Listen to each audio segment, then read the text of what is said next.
Deldi, gimana prosesnya akhirnya bisa terlibat di film ini sih? Sebenarnya cukup mengagetkan ketika ditawarin. Waktu itu aku lagi di Jogja kebetulan, karena memang setelah habis selesai satu film, aku emang terpanjang liburan tuh di Jogja karena emang kebetulan mama emang tinggalnya di Jogja. Terus kemudian dapat tawaran dari Mas Garin kalau kita mau syuting di Jogja. Dan benar-benar ya udah nggak mikir apapun lagi. Ini salah satu mimpi saya untuk bisa kerja sama Mas Garin. Akhirnya setelah saya baca naskahnya, wah udah nggak kepikiran lagi untuk say no. Ini luar biasa sih. Tapi sempat takut gitu nggak sih, kan karena ini isunya soal pemerintah ya, sempat ada rasa takut gitu nggak sih sebelum akhirnya terlepas dari Mas Garin ya? Iya, oke. Tapi sebenarnya film ini tuh sangat penting banget.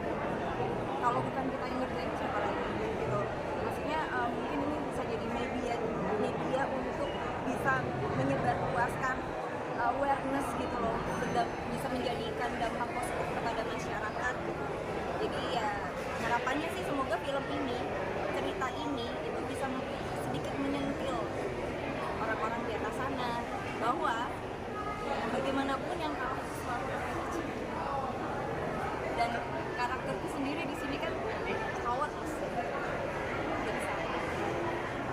Tadi kan pendalaman karakternya gimana? Kan katanya pendalaman karakternya seperti apa Mbak? Katanya cuma 5 hari ya Mbak ya? Hari syutingnya. Iya, babak belur juga seperti apa Mbak? Pendalaman karakter. Iya, untuk seminggu sih sebenarnya untuk riset dan untuk pendalaman karakter itu sendiri. Kemudian kita ada 1 hari review dan 1 hari editing. Kemudian baru syutingnya 5 hari. Dan ya makanya ini sebuah challenge, tantangan yang luar biasa besar buat aku gitu, untuk bisa join di project ini juga gitu. Tapi ya balik lagi, gimana caranya biar bisa struggling yang mungkin bisa dilihat dari cara Puspa babak belur sana sini mungkin berasa juga ya. Tapi dari Mas Garin sendiri ada teknik khusus kayak workshop atau Mas Garin itu selalu punya caranya sendiri untuk nge-lead ya, maksudnya dia untuk nge-direct, dan aku happy banget bisa punya pengalaman itu.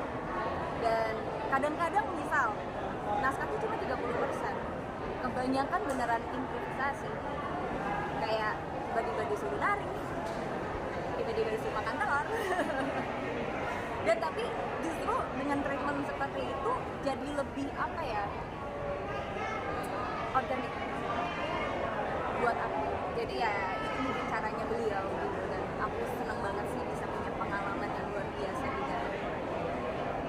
Sepanjang film itu kan ada banyak banget adegan yang menguras emosi, yang kamu sampai pukul-pukul keran itu sebenarnya bisa dibilang adegan memorable juga nggak sih buat kamu? Itu tuh kayak gimana, boleh diceritain nggak? Iya. Proses berapa kali cut kayak gitu boleh ceritain? Nah, alhamdulillah kalau Mas Garin intinya kalau emang dia udah oke satu, dia udah gitu. Jadi ya untungnya dalam beberapa hal dia cuma satu take one take gitu. Ya mungkin kalau ada kendala teknis harus diulang lagi gitu. Kayak adegan makan telur saya ngulang 10 kali. Tapi itu karena teknis sebenarnya.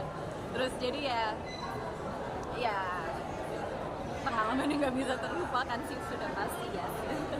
Kalau buat referensinya Kak, maksudnya kamu kan di film itu kamu menjadi Puspa, orang yang powerless terhadap apa ya, sesuatu yang ada di atas sana gitu kan. Kamu referensinya untuk mendalami Puspa itu apa ada buku yang kamu baca atau Ya. Balik lagi Puspa mungkin memang apa ya, cerminan dari diri kita semua gitu. Kita punya mimpi yang besar untuk negara ini, tapi kita nggak punya apa-apa. Kita power, dan kepedihannya tuh bener-bener apa ya, rasanya kayak mau nangis tapi yang di tenggorokan. Seperti kalau kita mungkin melihat berita-berita di luar sana tentang ketidakadilan hukum di Indonesia, kita cuma bisa lihat doang, tapi kita nggak bisa speak up, nggak bisa berkata. Jadi ya dengan saya bisa berperan sebagai Puspa di sini, itu menunjukkan apa ya, keresahan yang selama ini aku rasakan itu sih sebenarnya. Jadi tidak ada referensi, benar-benar pure, ya mungkin itu salah satu cerminan keresahan yang aku alami dan itu terbentuk dari si Puspa ini sendiri. Ini kan bisa dibilang salah satu film yang agak beda ya dari film sebelum-sebelumnya. Jadi kayak tadi dialog 30% kayak main body language. Ini salah satu film paling berat nggak buat Iya, Dila sendiri? sudah pasti banget. Iya, ini mungkin bisa dibilang film terberat yang pernah saya syuting ya. Tapi dari Mas Garin sendiri, kayaknya kan biasa kalau body language itu seperti orang teater. Dari Mas Garin sendiri ada masih referensi nggak Del kalau misalnya gerakan ini tuh lo ikutin ini gerakan apa atau Enggak sih, dia selalu sendiri? kayak explore aja gitu. Misal tiba-tiba Del ini habis ini aku mau kamu nari ya dengan lagu dangdut, tapi ini cuma mencerminkan kamu tuh selalu kalah.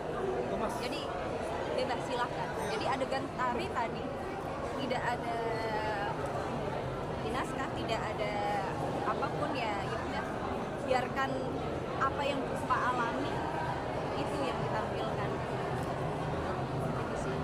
Karena tadi dari pengalaman pribadi, sempet nggak sih secara pribadi nih ya, kayak bener kayak Puspa tadi kayak merasa nelen tanah gitu, ada tanah Iya. Maksudnya tadi kan Puspa yang ngomong gitu kan, jadi kayak dia selalu ingin muntah karena ada tanah gitu kan tanah di dia. dalam mulutnya. Tapi kalau dalam kehidupan Kadela sendiri gitu kan, dalam menanggapi kenyataan yang ada yang sekarang itu, pernah sempat kayak gitu juga nggak sih?